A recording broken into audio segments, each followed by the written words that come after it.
Today I'm going to show you how to get better colors out of your export in DaVinci Resolve. Hey everyone, welcome to the channel. My name is Victor Melcher, and if you're new here, feel free to hit that subscribe button so you can see filmmaking tutorials, reviews, and also my film photography journey. So now let's get into it. So as a filmmaker, one of the most frustrating things can be spending so much time on the edit and the color grade, and then finally exporting it all, and the colors just don't look as full and they look kind of dull.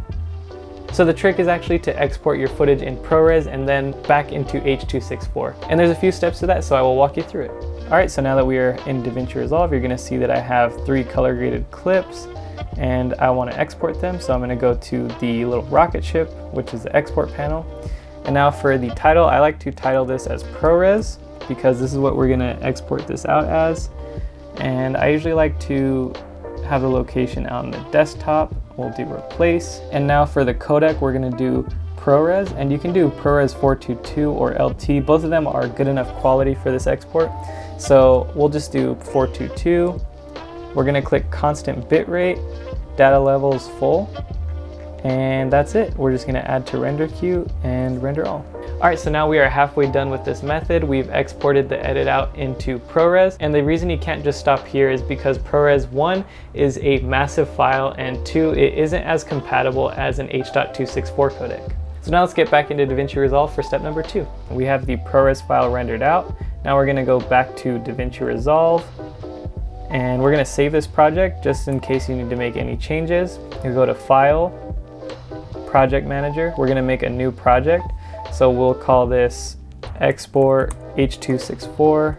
Then we're gonna go to Media Pool, right click Import Media, and we're gonna bring the ProRes clip into the timeline, which that ProRes file is 1 GB, so that is a huge file. Drag it into the timeline, and now we're gonna go to the little rocket ship, and this is where you can actually just export it out as a regular H.264 file.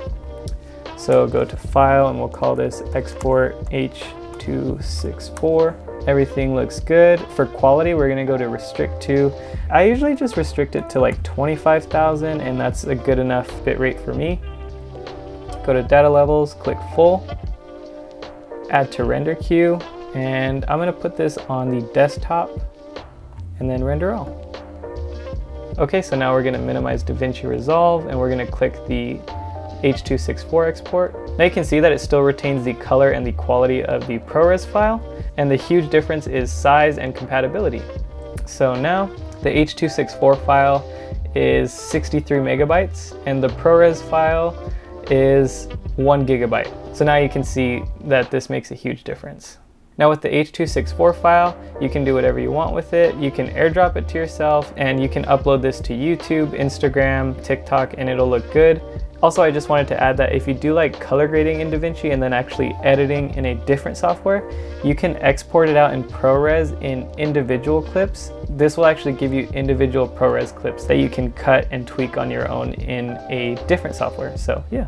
All right, so that is how you get better colors out of your export in DaVinci Resolve. Now the only downside of this method is that it is just a little bit more timely than exporting your footage out just once. And say if you do want to make a change, but you've already exported out, you're gonna have to go back to the original timeline of the full edit, make that change, export it out in ProRes, then back to H.264. So overall, it can take a little bit more time, but to me, it is well worth it just so that you get those much better colors. And honestly, ever since learning about this method, that's been the way that I export all of my videos, and I'm really happy with it. So that is it for this video. I just want to say thank you for watching, and if you have any questions, feel free to let me know down in the comments, and I'll see you in the next one.